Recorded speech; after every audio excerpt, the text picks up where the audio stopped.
The letter from the Pinecrest Meadows Homeowners Association arrived on a Tuesday morning, and I knew before opening it that Sharon Whitmore had her talons in my business again.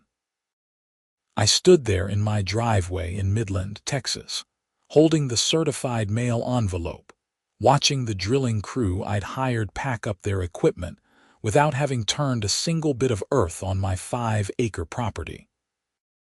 My name is Irwin, and I'd bought this land 3 years ago with every intention of doing exactly what generations of Texans had done before me, drilling for oil. The geological surveys were promising, the permits were in order, and I'd saved for a decade to make this happen. But Sharon, the self-appointed queen of our HOA board, had other plans. I tore open the envelope and read the notice. Cease and desist from all oil drilling activities. Violation of HOA Covenant Section 12.7 regarding industrial activities. Fines of $500 per day until compliance. My hands shook as I read it twice, then a third time. The drilling foreman, a weathered man named Buck who'd been in the oil business for 40 years, walked over and spat tobacco juice into the dust. That HOA nonsense?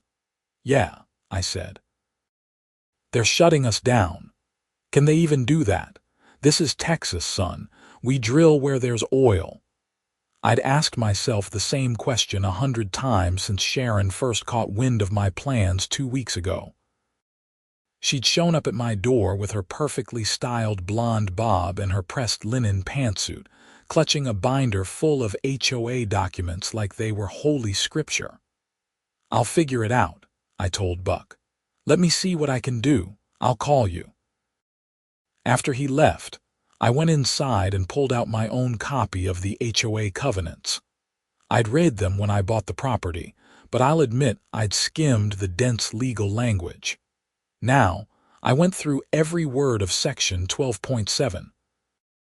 It prohibited industrial or commercial activities that create noise, pollution, or disruption to the peaceful enjoyment of neighboring properties. The thing was, my lot sat on the far eastern edge of the development. The nearest house was over 400 feet away. Modern drilling operations were relatively quiet, and I'd planned for sound barriers. But none of that seemed to matter to Sharon. I called my real estate attorney, Marcus Chen, who'd handled my property purchase. He listened to my explanation and went silent for a long moment. Ethan, I need to pull the original documents. Can you come by my office tomorrow morning? What's wrong? Maybe nothing. Maybe something interesting. Just come by at 9. That night, I barely slept. I kept thinking about the money I'd already invested, the loan I'd taken out for drilling equipment, the geological reports that showed promising oil deposits beneath my land. This was supposed to be my big break, my chance to build real wealth instead of just scraping by on my petroleum engineer salary. The next morning, I arrived at Marcus's office in downtown Midland at 8:45. He was already waiting, spread of documents covering his conference table like a paper minefield. Tell me you found something, I said. Marcus grinned. I found something. Sit down. He pushed a yellow document toward me. It was dated 1947, written in the formal language of post-war Texas. This is the original land grant for the property that eventually became Pinecrest Meadows. Your 5 acres, specifically? Okay. Now look at this. He slid another document over. This is the mineral rights severance deed, also from 1947. The original owner, a man named Joseph Hartley, sold the surface rights to a development company in 1998, but he retained the mineral rights. Those rights passed to his daughter, then to her estate. My heart started pounding. And in 2003, those mineral rights were sold to someone named Irwin. Edward Irwin. I stared at the name. That was my grandfather, Marcus nodded. I thought the name was too coincidental. I did some digging last night. Your grandfather bought mineral rights to about 60 acres in this area. When he died, those rights would have passed through his estate. My dad inherited everything, I said slowly. He died 5 years ago. Everything came to me. Then you don't just own the surface rights to your 5 acres, Ethan. You own the mineral rights to your property and potentially 55 more acres, including, if I'm reading these surveys correctly, most of the Pinecrest Meadows development.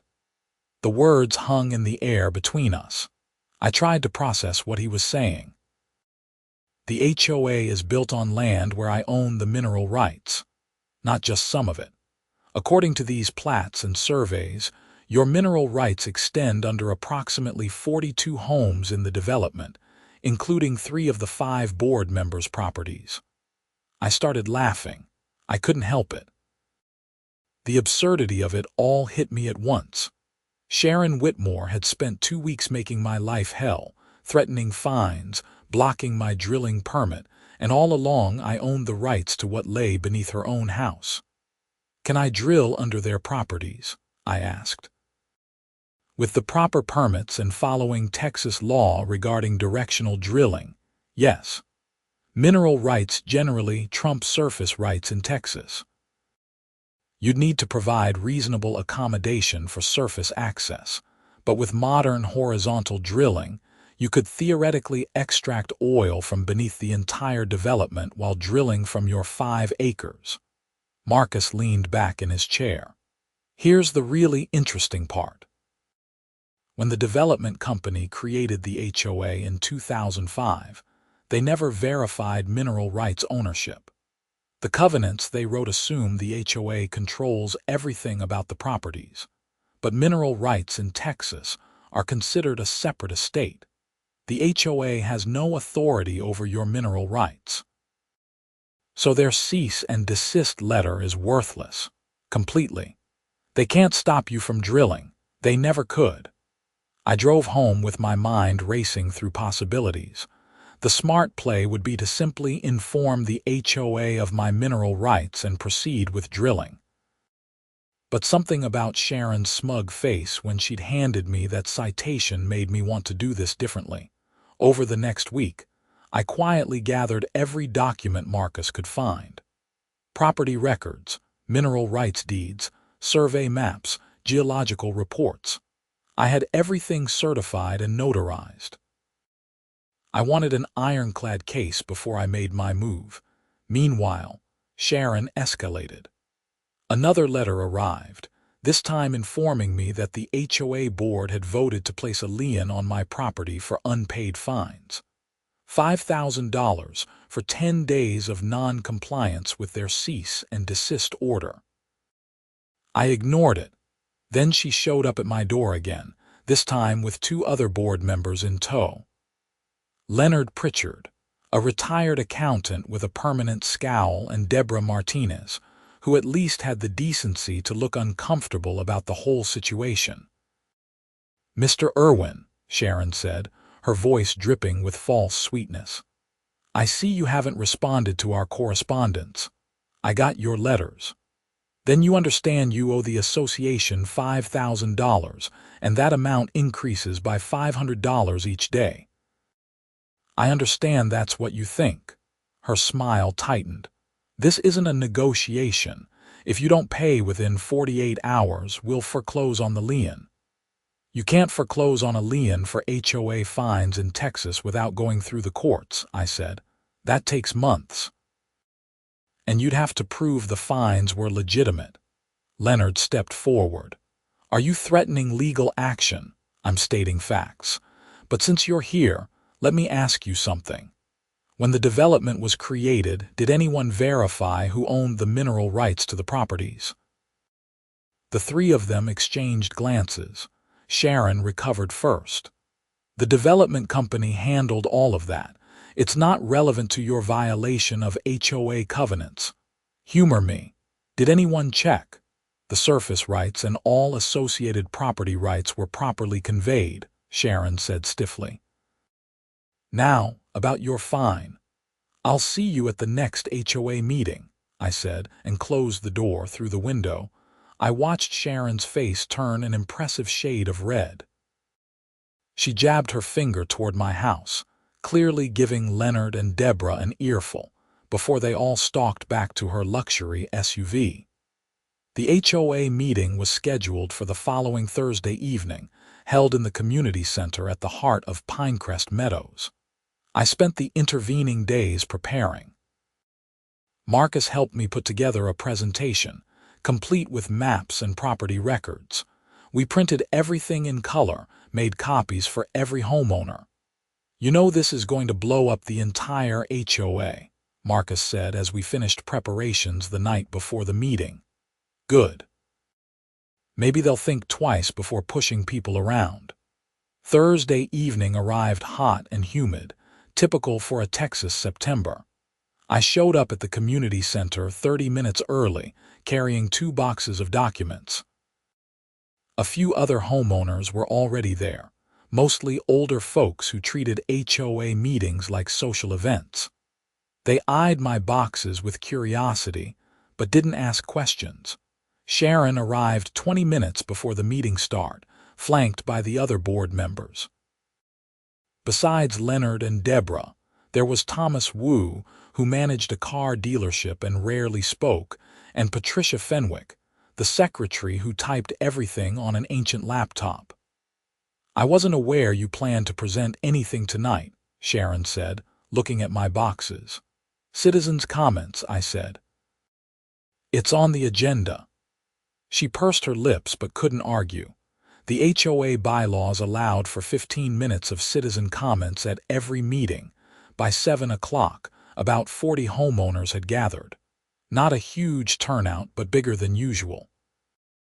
Word had spread about my dispute with the board, and people were curious. Sharon called the meeting to order and droned through the standard business. Minutes from the last meeting. Financial report. Landscape committee update. Architectural review applications. The minutes crawled by as she seemed to deliberately draw out every trivial detail. Finally, she reached citizens' comments on the agenda. "We have one speaker tonight. Ethan Irwin, you have 15 minutes. I stood and walked to the front of the room, setting my boxes on the presentation table. "Thank you. I want to talk tonight about property rights, specifically mineral rights, and how they affect this community." Several people leaned forward with interest. Sharon's expression remained frozen in a polite smile, but I saw her knuckles whiten as she gripped her gavel. 3 weeks ago, I attempted to begin oil drilling operations on my property at 847 Sage Brush Trail. I have all the proper permits from the state and county. However, the HOA sent me a cease and desist letter claiming I was violating community covenants. "That's not what this time is for," Sharon interrupted. "If you have a dispute with a board decision, there's a separate appeals process." "I'm not appealing anything," I said calmly. "I'm providing information that every homeowner in this development needs to know. May I continue?" She waved her hand dismissively, but several homeowners spoke up, saying they wanted to hear what I had to say. I pulled out the first set of documents. In 1947, a man named Joseph Hartley owned the land that would eventually become Pinecrest Meadows. In that same year, he separated the mineral rights from the surface rights, which is common in Texas. The surface rights were eventually sold to a development company, but the mineral rights were retained by the Hartley family. I displayed a map showing the original property boundaries. In 2003, those mineral rights were sold to my grandfather, Edward Irwin. When he died, they passed to my father. When my father died 5 years ago, they passed to me. Sharon stood up. "This is absurd. The development company would never have built here if they didn't control all the rights." "And yet they did," I said. "I have certified copies of every relevant deed and title document. The mineral rights to approximately 60 acres, including most of this development, were never owned by the development company. They still aren't," I own them. I pulled out the survey maps Marcus had prepared, showing my mineral rights boundaries overlaid on the current development. The mineral rights I inherited include the subsurface of 42 homes in Pinecrest Meadows, this community center, and portions of our main roads. The room erupted in noise, homeowners shouting questions, some at me, some at the board. Sharon banged her gavel repeatedly. "This is a lie," she shouted over the chaos. "This is a transparent attempt to intimidate the board." "It's public record," I said, holding up the documents. "I have copies for anyone who wants them. Everything is recorded with the Midland County Clerk's office. You can verify it yourself." Leonard stood up, his face purple. "Even if this is true, you can't just drill under people's homes. Actually, in Texas I can. Mineral rights are a separate estate from surface rights. They're considered the dominant estate, meaning they generally take precedence. With proper permits and using directional drilling techniques, I have every legal right to extract minerals from beneath the surface properties." Thomas Wu, the quiet board member, finally spoke. "What exactly are you planning to do?" "Originally, I just wanted to drill on my own property, straight down into the formations beneath my 5 acres. That's all I ever intended. But the board decided to interfere with my legal rights. They sent cease and desist letters, threatened fines, attempted to place a lien on my property. So now I'm considering my options." "Is that a threat?" Sharon demanded. "It's a statement of fact.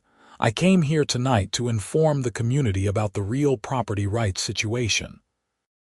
What happens next depends on how the board chooses to proceed." I started handing out my document packets to the homeowners in the front row, asking them to pass them back. "Everything is in here. The original mineral rights severance from 1947, the deed transferring rights to my grandfather, the survey showing the extent of my mineral rights, and most importantly, an opinion letter from a property rights attorney explaining that HOA covenants cannot supersede state law regarding mineral rights." Sharon tried to regain control of the meeting, but it was useless. Homeowners crowded around me, asking questions, looking through the documents. Several people confronted the board members directly, demanding to know why they hadn't been informed about this. "We weren't aware," Deborah said weakly. "The development company never disclosed this." "Maybe you should have done your due diligence before harassing a homeowner exercising his legal rights," someone called out. The meeting dissolved into chaos. Sharon eventually gave up trying to restore order and simply declared the meeting adjourned. She stormed out, Leonard following in her wake. The other board members remained looking shell-shocked. Patricia, the secretary, approached me hesitantly. "Is this really true? You own the mineral rights under my house." I checked my map. Her property at 1240 Meadowlark Drive sat right in the middle of my mineral rights boundary. "Yes. Can you just drill without telling us? I have to follow state regulations regarding surface notification and accommodation. But yes, fundamentally, I can extract minerals from beneath your property. Those are my rights." She looked like she might cry. "I had no idea. When we bought here, nobody said anything about mineral rights." "Most people don't think about it," I said, feeling a pang of sympathy. In urban areas, mineral rights are often forgotten or assumed to be merged with surface rights. But in Texas, they're treated very seriously and separately. Over the next hour, I answered questions until my voice went hoarse. Most people were shocked but not angry at me specifically. Several expressed frustration that the development company and the HOA had never addressed this. When I finally left around 10 o'clock, I felt exhausted but satisfied. The information was out there now. The board couldn't sweep it under the rug. The next morning, I got a call from a number I didn't recognize. A woman's voice, crisp and professional. "Mr. Irwin, This is Heather Donovan from the law firm Morrison & Wells. We represent the Pinecrest Meadows HOA. The board would like to arrange a meeting with you to discuss a resolution to this situation. I'm listening. Would Monday at 2 o'clock work for you at our offices downtown? I agreed and hung up.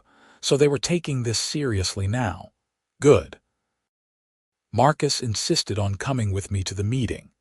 We arrived at Morrison & Wells, a mid-sized firm occupying 2 floors of a modern office building, right on time. A paralegal led us to a conference room where Sharon and Leonard waited along with 2 attorneys I hadn't met. The lead attorney introduced herself as Heather Donovan, a woman in her 40s with sharp eyes and an efficient demeanor. The other attorney was a younger man named Scott who took notes but didn't speak much. "Thank you for coming," Heather said after the introductions. "I think we can all agree that the situation is complicated." "It's actually pretty simple," I said. "I own mineral rights. I want to drill for oil. The HOA tried to stop me illegally." The board was acting on what they believed to be legitimate covenant enforcement, Heather said smoothly. They were not aware of the mineral rights situation. Ignorance isn't an excuse for violating property rights. Sharon bristled, but Heather held up a hand. "You're correct. The board made an error. We're prepared to withdraw all fines and liens, and to acknowledge in writing that the HOA has no authority over your mineral rights." In exchange for what?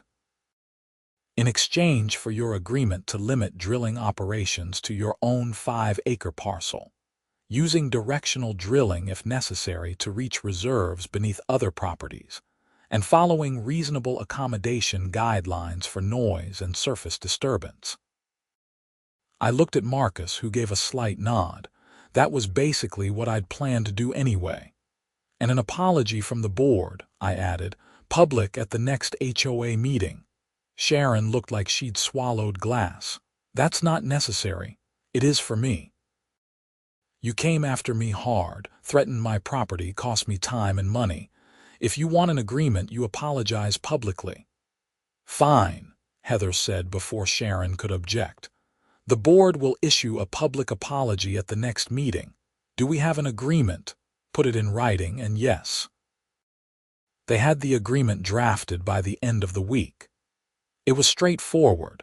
The HOA acknowledged my mineral rights, withdrew all enforcement actions, agreed to pay my attorney fees, and committed to a public apology. In exchange, I agreed to conduct drilling operations in a manner that minimized surface disturbance, maintain proper insurance, and provide advance notice to affected homeowners. The next HOA meeting was scheduled for the first Thursday in October. I made sure to attend, sitting in the back row with my arms crossed. The turnout was massive, over 100 people crammed into the community center. Everyone wanted to see Sharon eat crow. She read the apology from a prepared statement, her voice tight and mechanical. "The board regrets any inconvenience caused to Mr. Irwin regarding his drilling operations. We acknowledge that the board exceeded its authority, and that Mr. Irwin has the legal right to develop his mineral interests. We have reached an agreement that protects both his rights and the community's interests." It wasn't heartfelt, but it was public and on the record. That was enough. After the meeting, several homeowners approached me with questions about their own properties. Some wanted to know if they might have mineral rights. Others worried about property values if drilling started. "I'll be drilling on my property, using noise barriers and following all regulations," I assured them. "Modern drilling is much quieter than it used to be. And the reality is, if there's oil under this development, it increases everyone's property values. This is Texas. Oil wells are a feature, not a bug." That got a few laughs, which helped ease the tension. I hired Buck's crew back in mid-October, and we started drilling operations on the 1st of November. The first few days drew curious onlookers, neighbors standing at the edge of my property line watching the rig go up. But I'd done my homework. Sound barriers were in place. Operations were limited to daytime hours. Everything was by the book. Sharon kept her distance, but I saw her drive by slowly several times, her expression sour. The drilling went smoothly. By late November, we'd reached the formation depths indicated by the geological surveys. Early tests were promising. Not a gusher, but steady production indicators. Enough to make the operation profitable. During the drilling, I hired a petroleum engineer consultant to map the reservoir more precisely. His analysis showed that the oil formation extended northeast, directly beneath a cluster of homes in the development. Using horizontal drilling from my property, we could access those reserves without additional surface disturbance. I filed the proper notifications with the state, informing the surface rights owners that I'd be conducting horizontal drilling beneath their properties. Most people received the letters with confusion but acceptance. This was Texas, after all. Mineral rights were understood if not always liked. Sharon, however, lost her mind. She called me on a Saturday morning in December, her voice shaking with rage. "You're drilling under my house." I checked my maps. Her property at 901 Sage Brush Circle sat right over the richest part of the reservoir. According to the surveys, yes. "You'll receive royalty notifications as required by law." "You can't do this." "I can. I own the mineral rights. You received the proper legal notification. Everything is following Texas law. I'll sue you." "You can try. But you'll lose, and the HOA already agreed in writing that I have these rights." "You signed that agreement, Sharon." She hung up on me. 2 weeks later, I received notice that Sharon had indeed filed a lawsuit personally, not through the HOA. She claimed that my drilling operations constituted a nuisance and sought an injunction to stop work. Marcus reviewed the filing and shook his head. "This is frivolous. She has no legal basis. Texas law is very clear on mineral rights." "Will we have to go to court?" "Probably." She might drop it when she realizes she's wasting money, but she seems pretty determined. The hearing was scheduled for January. Meanwhile, my drilling operations continued. By Christmas, we had our first producing well, pumping about 20 barrels a day. Not massive, but profitable, especially with oil prices climbing. I started receiving royalty checks in January, and under Texas law, I had to distribute proportional royalty payments to surface rights owners whose properties sat above producing portions of the reservoir. Most people were thrilled to receive unexpected checks. A few $100s might not seem like much, but it was found money. Sharon's check was the largest of the surface rights royalties because her property sat directly over the most productive section. She received $1,800 for the first month's production. She refused to cash it. The court hearing for her nuisance lawsuit came in late January. Marcus and I showed up with binders full of documentation. Sharon arrived with a lawyer she'd hired personally, a young attorney who looked increasingly uncomfortable as the hearing progressed. The judge, a no-nonsense woman named Martha Keene, who'd been on the bench for 20 years, listened to Sharon's attorney present his case. He argued that my drilling operations created noise, vibration, and worry for the homeowners, and that this constituted a legal nuisance. When it was our turn, Marcus methodically demolished every argument. He presented noise studies showing my operations were well within legal limits. He showed the agreement Sharon herself had signed acknowledging my rights. He cited a dozen Texas Supreme Court cases establishing the primacy of mineral rights. Judge Keene didn't take long to decide. "Mrs. Whitmore, Texas has a long and well-established body of law regarding mineral rights. Mr. Irwin owns those rights. He's following all applicable regulations. Your agreement to his operations is in writing. I'm dismissing this case and awarding attorney fees to Mr. Irwin." Sharon's face went white. "But he's drilling under my house. He's exercising his legal property rights. If you were concerned about mineral rights, you should have researched them before purchasing your property." Motion dismissed. Outside the courthouse, Sharon cornered me in the parking lot. "You've ruined everything. I exercised my property rights that you tried to take away. The property values are going to tank. People are going to leave. This whole development will fall apart. Or," I said, "people will appreciate the royalty checks and the fact that we live in an area with active resource development. This is Texas, Sharon. We drill. We always have." She stalked away, and I thought that would be the end of it. I was wrong. In early February, I started getting complaints from other homeowners. Sharon was going door to door, telling people that my drilling was going to cause sinkholes, contaminate groundwater, and destroy property values. She was spreading outright lies about safety issues. Several people called me, concerned.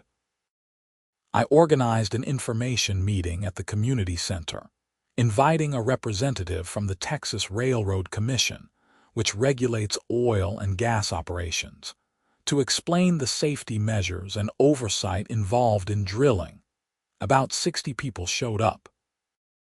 The Railroad Commission rep, a patient geologist named Dr. Raymond Foster, spent 2 hours answering questions and explaining how modern drilling worked, the multiple layers of casing that protected groundwater, the monitoring systems in place. By the end, most people seemed satisfied. A few remained skeptical, but that was their right. Sharon showed up halfway through and tried to hijack the meeting with questions clearly designed to scare people rather than gather information. Dr. Foster handled her professionally but firmly, correcting her misstatements and providing factual information. Afterward, several homeowners approached me privately. "Sharon's becoming a problem," one man said. "This vendetta she has against you is getting ridiculous." "She's still on the HOA board," I pointed out. "Not for long. There's a recall petition circulating. We need 25% of homeowners to sign to trigger a special election. We're almost there." That was news to me, and surprisingly satisfying news at that. The recall petition succeeded in mid-February. A special election was scheduled for March to fill Sharon's seat and Leonard's seat, as he'd also been included in the recall. Both of them fought it, sending angry letters to homeowners, but the momentum had shifted. The election wasn't close. Sharon and Leonard were both voted out, replaced by younger homeowners who promised a more balanced approach to community governance. At the first meeting after the election, the new board president, a software engineer named Miguel Santos, approached me. "We'd like to start fresh. No hard feelings about what happened before. I appreciate that. A few of us were talking. If your drilling continues to be successful, and if you're open to it, we'd like to explore whether the HOA could negotiate mineral lease agreements with you for common areas. The roads, the community center property. If there's oil under those areas, the lease payments could fund community improvements." I hadn't considered that, but it made sense. I'd be open to discussing it. Over the next few months, my drilling operations expanded. I added a second well in March and a third in April. Production was steady, and the royalty checks kept flowing to surface rights owners.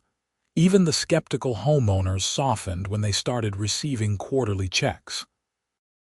Property values in Pinecrest Meadows, contrary to Sharon's predictions, actually increased.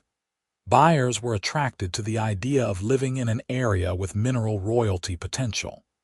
Several real estate listings specifically mentioned the royalty payments as a feature.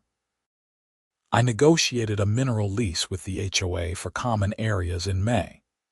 The agreement was fair to both sides, providing the HOA with a steady income stream while letting me access the full extent of the reservoir. Sharon and Leonard both moved out of the development by June. I heard through the neighborhood grapevine that they'd sold their houses at a profit, despite all the drama. Sharon apparently moved to a planned community in the suburbs of Austin, where mineral rights had long since been merged with surface rights. By July, 1 year after the whole mess started, I had 4 producing wells and was pulling about 70 barrels a day total. The royalty payments I was distributing to surface rights owners totaled over $15,000 monthly, split among the 42 affected properties. My own net income from the operation was enough to quit my day job and focus on the drilling business full-time. I hired Buck full-time as operations manager and brought on 2 more crew members. We were looking at expanding to other properties where I held mineral rights. One evening in late August, I stood at the edge of my property watching the sun set over the drilling rigs. The rhythmic pump of the wells was a steady heartbeat, the sound of success and vindication. My phone rang. It was Marcus. "How's the oil baron?" he asked. "Getting there. What's up?" "Just wanted to let you know I filed the final paperwork closing out Sharon's lawsuit. The attorney fees payment cleared. The whole thing is officially done. Thanks for everything, Marcus. I couldn't have done this without you. That's what lawyers are for. Well, good lawyers anyway." "You going to be at the HOA meeting next week, planning on it?" "Why?" "Miguel mentioned they're going to name the community center expansion after you. The Irwin wing, funded by mineral lease payments." I laughed. "That's excessive. That's gratitude. You turned a potential disaster into a community asset. People appreciate that." After we hung up, I thought about everything that had happened. Sharon's attempt to shut down my drilling had backfired spectacularly. By forcing me to dig into the mineral rights situation, she'd uncovered a resource that ended up benefiting the entire community. The irony was rich.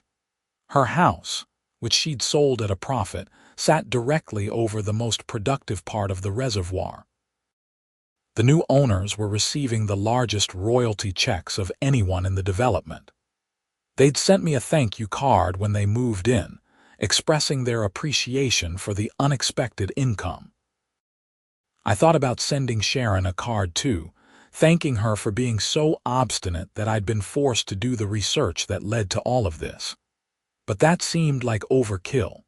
Victory was sweet enough without rubbing salt in wounds. The HOA meeting the following week was packed again, but this time the mood was celebratory. Miguel presented the plans for the community center expansion, a new fitness room and meeting space funded entirely by mineral lease payments. The nameplate design for the Irwin wing got a round of applause. "We also want to recognize," Miguel said, "that this community is built on a principle of respecting property rights, all property rights, including mineral rights." Mr. Irwin stood up for those rights when they were threatened, and everyone here has benefited as a result. More applause. I felt my face flush with embarrassment and pride. Afterward, several people came up to shake my hand and thank me personally.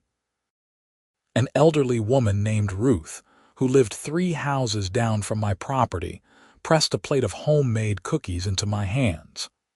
"My grandson's college fund just got a nice boost thanks to those royalty checks," she said.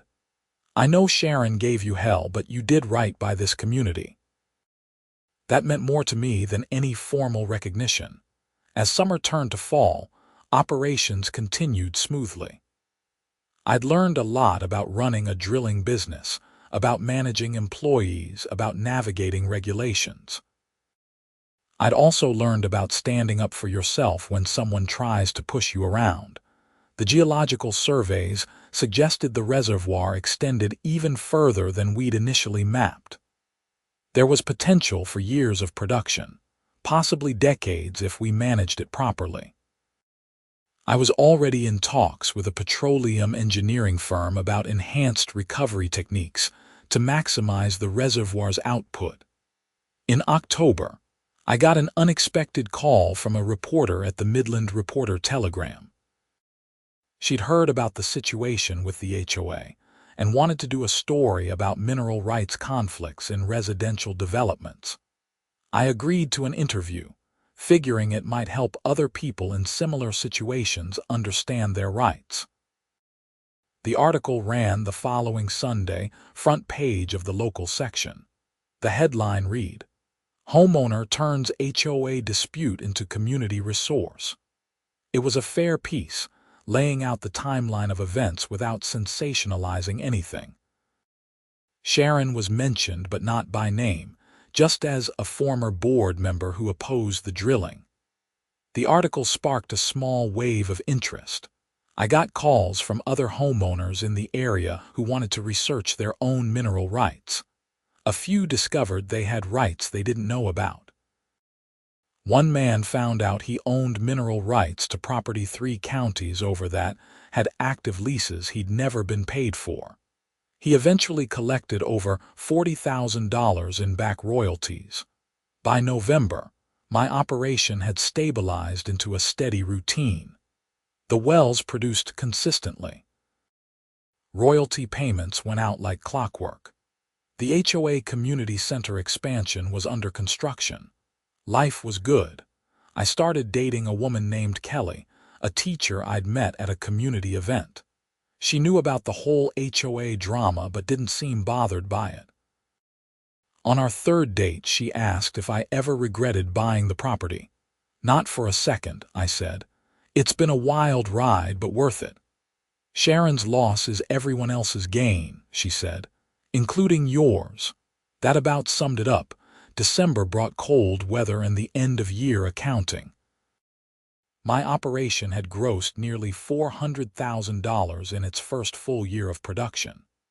After expenses, royalty payments, taxes, and setting aside reserves for maintenance, I'd netted a solid 6-figure income. Not bad for someone who'd been a mid-level petroleum engineer a year earlier. The homeowners who received royalty checks were happy too.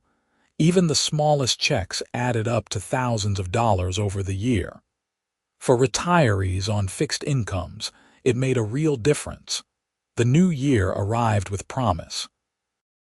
I was planning to drill 2 more wells in the spring, targeting deeper formations that showed potential in the surveys. The equipment was ordered, the permits were filed, and Buck had the crew lined up. In January, I attended my first HOA meeting as an official advisor on mineral rights issues. The board had created the position after several homeowners had questions about their own potential mineral rights and how they interacted with the community covenants.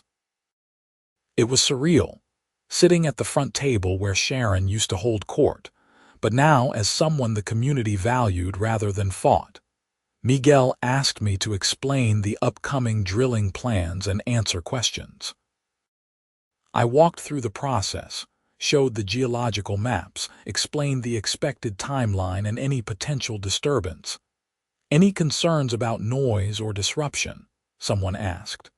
"We've gotten pretty good at minimizing both," I said. "The new wells will use the same sound barriers and daytime-only operation schedule. Drilling phase takes about 3 weeks, then it's just the pump, which is quieter than a lawn mower." No one objected. Several people thanked me for keeping them informed. As the meeting wrapped up, an older gentleman I hadn't met before approached me. "I'm Frank Morrison. I was actually part of the development company that built Pinecrest Meadows back in the day." "Really?" "Yeah. I heard about all the trouble with Sharon and the mineral rights issue. I want to apologize. We should have done better due diligence.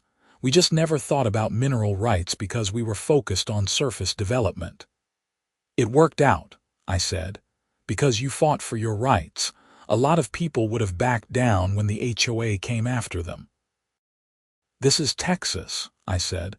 "You don't back down from a property rights fight." He laughed and shook my hand. "Damn right." By February, the story of my fight with the HOA had become something of a local legend.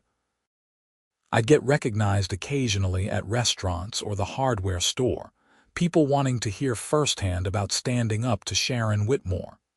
I didn't love the attention, but I understood the appeal of the story.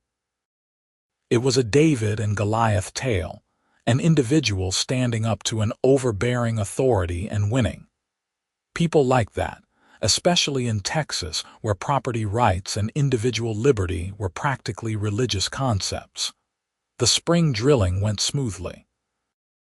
2 new wells, both productive, bringing my total operation to 6 active wells producing about 100 barrels daily. The royalty checks increased proportionally, and I started getting thank you notes along with questions about when the next drilling phase would begin. In April, I got a letter forwarded through my attorney. It was from Sharon.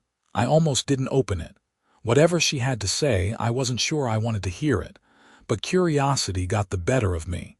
The letter was short and stiffly formal. She wrote that she'd had time to reflect on the situation and realized she'd been wrong to oppose my drilling without understanding the legal framework around mineral rights. She didn't apologize exactly, but she acknowledged that her actions had been misguided and that the community had ultimately benefited from the outcome. It wasn't a heartfelt mea culpa, but it was something. I filed the letter away and didn't respond. Some bridges were burned beyond repair, and that was okay. By summer, 2 years after the whole saga began, Pinecrest Meadows had transformed. The community center expansion was complete and beautiful, the Irwin wing featuring floor-to-ceiling windows and modern exercise equipment. Property values had increased 20% on average. The development had been featured in a regional magazine as an example of successful mixed-use zoning, where residential and light industrial coexisted harmoniously. I'd expanded my operation beyond Pinecrest Meadows, acquiring mineral rights to other properties in the area and partnering with landowners for drilling operations. The business employed 12 people full-time and had become one of the more successful small independent oil operations in Midland County. Kelly and I got engaged in June. We talked about building a house on my 5 acres, right next to the original well that had started everything.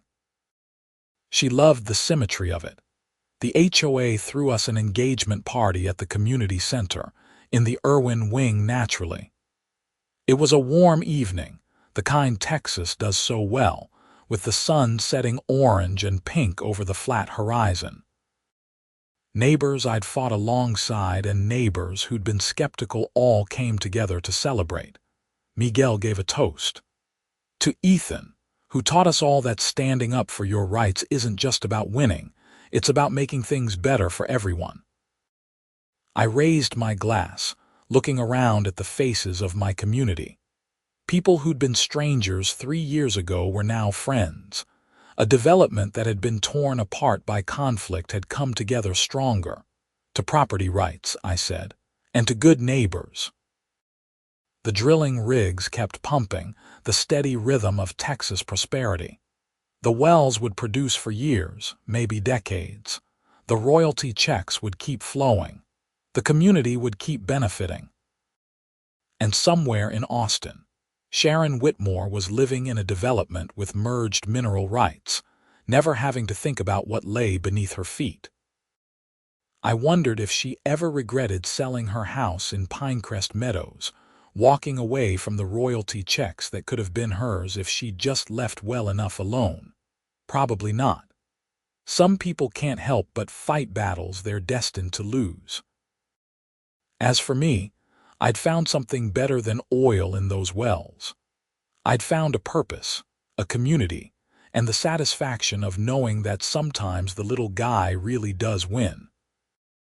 The HOA had tried to shut me down, had wielded their covenants and their threats like weapons, never realizing that the ground they stood on wasn't as solid as they thought. They'd banned my drilling, and in doing so, they'd forced me to discover that their entire world rested on rights I controlled. The irony was beautiful, the justice was sweet, and the outcome was better than I ever could have imagined. The pump jacks nodded rhythmically against the twilight sky, pulling wealth from beneath the earth, transforming conflict into prosperity, turning a fight over property rights into a community success story. That's the thing about Texas. The land always tells the truth eventually. You just have to be willing to dig deep enough to find it.